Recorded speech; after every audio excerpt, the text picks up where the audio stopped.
Hello ladies and gentlemen, and welcome back to the channel. A little bit different kind of vibe going on today as we're just reviewing some interesting fights from what I'm calling the Turkey Wars. The wars that happened over the Thanksgiving week.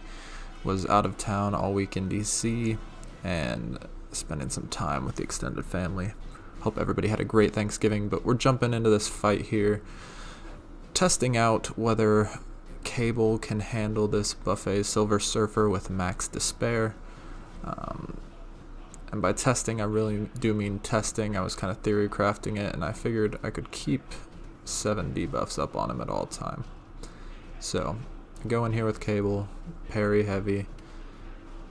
The high ground will build up, but it's not going to build up fast enough, and Horseman Cable is just going to mow through the Silver Surfer in time to finish out the fight in just over a minute, maybe just under a minute. So definitely a matchup that could work. I did end up R3ing my Cable over the weekend, so in future wars it'll be even easier.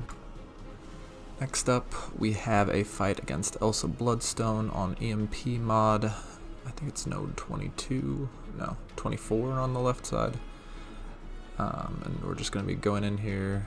This is kind of my go-to strategy when a skill champ is placed here. I just bring in APOC, use a power start 1, power back boosts, and just cycle specials. It's really quite easy. So we're starting out here. They've got suicides on too, so that's even more helpful. Throw the SP2. Big damage. I push her to SP2. She's going to launch it immediately. That's fine. She dies before she really does too much block damage. Next up, we've got the same node. This time it was a Professor X. Again, just wanted to show a different champ here. Kind of a mini boss fight. One of the few exciting fights this war. I think I used a lot of Quake. And just showcase that Torch can do this fight. He's going in here, we're just nuking, trying to wait out high ground a little bit and try to deal with that. I do end up eating some hits in this fight, but that's primarily because I was trying to re-parry and I just miscounted his combo, I guess, and he ends up clipping me with his last light, but it's okay, he's pretty much dead by the time it happens. There you go. And he throws this special and dies. So another easy fight. And we are moving on to another fight, I believe, from a different war. This is Nick Fury on Hurt Locker. Again, taking this with a rank 2 Cable. My strategy here, as always on this node, is to re-parry, try to not let the defender throw any specials if possible. And again, I'm not too worried about chip damage in this fight. I think this is my last fight with Cable. We're going in here, just parry heavy, re-parry heavy, get those degens up, and nuke him down.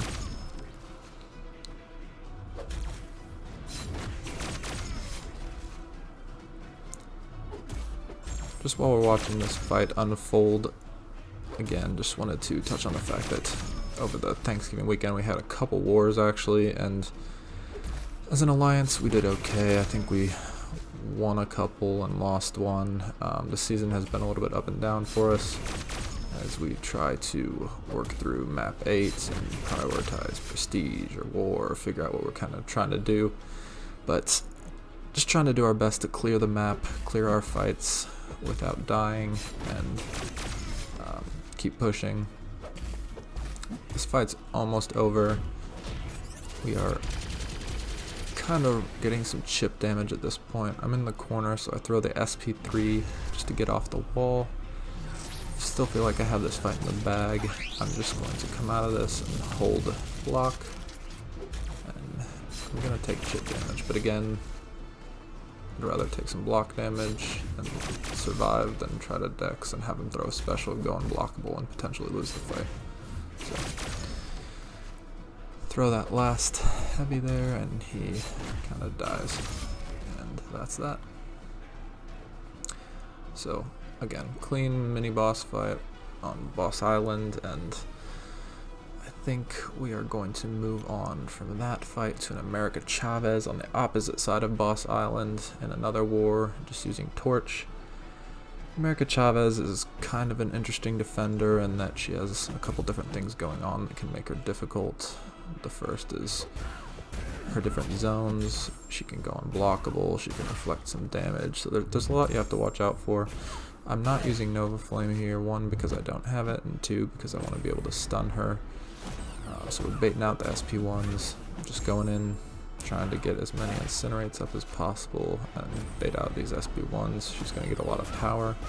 That's okay. Slow down our combo, get the stunning reflection off, and again, just start hitting into her.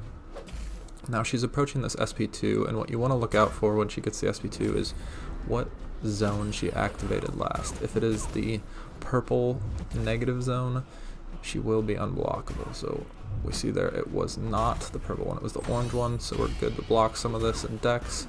We're taking some reflect damage, but I'm looking at the incinerates ticking, and I know I'm going to win this fight even if I keep hitting into her, as long as I don't eat any hits. And so that's what I do here. Go in, taking some reflection damage, but she goes down and dies. So pretty safe fight. Just a lot of things you have to watch out for, and if you're not on your toes, that fight can go wrong. And for the final fight that I want to showcase for you guys, it's one of my favorite fights to take in war. It's Power Snack Doom with Mr. Negative, one of my favorite champions to bring to war whenever I can. Path 2 doesn't always allow for it, but got to bring him this time, and we're taking on this Doom. I throw on an invuln boost, and I'm glad I did. I make a mistake in this fight. I'm dashing back instead of reacting. I'm kind of proactively dashing back, and he catches me on the dash back, shocks me and throws a heavy, but thankfully I had the invuln boost on. The strategy here with Mr. Negative is just throw an SP2 when we have about 10 or more prowess to turn off backup recovery, and just nuke him down with the degens. You'll see me backing up here, and this is where I get tagged. So I've got 12 degen, or 12 dark energy. That'll be 12 degens. That's plenty with how heavily I'm boosted. Backup recovery will trigger here and actually drain his power. He's dying. I'm gonna throw off another heavy. I dex this SP1, and then I convert the dark energy. I want that ticking damage over time from the dark energy and the non-damaging debuffs. I go in here and finish him off with a combo. So really fun, really easy fight. That's all I have for you guys today. I hope that you had a great Thanksgiving, and thanks for stopping by.